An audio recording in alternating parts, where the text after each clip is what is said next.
আত্মনির্ভর ভারতের লক্ষ্যে আরো এক ধাপ এগোনোর বার্তা দিলেন কেন্দ্রীয় অর্থমন্ত্রী নির্মলা সীতারামন। দেশবাসীর আজ নজর ছিল আজকের বাজেট বক্তৃতার অন্যতম গুরুত্বপূর্ণ অংশে।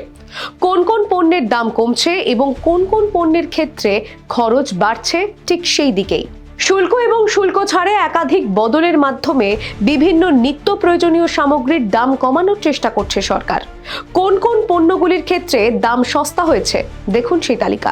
লেদারের জিনিস, 17 রকমের ক্যান্সারের ওষুধ, 7 রকমের বিরল রোগের ওষুধ, বিদেশ ভ্রমণ, বিদেশে পড়াশোনা, মাইক্রোওয়েভ ওভেন, টিভির যন্ত্রপাতি, ক্যামেরা, ভিডিও গেম তৈরির জিনিস, কফি ও ভেন্ডিং মেশিন, বিমানের যন্ত্রাংশ, সিএনজির সঙ্গে মিশ্রিত জৈব জ্বালানি, শাড়ি, সোলার প্যানেল, সামুদ্রিক খাদ্য, বৈদ্যুতিক গাড়ির ব্যাটারি।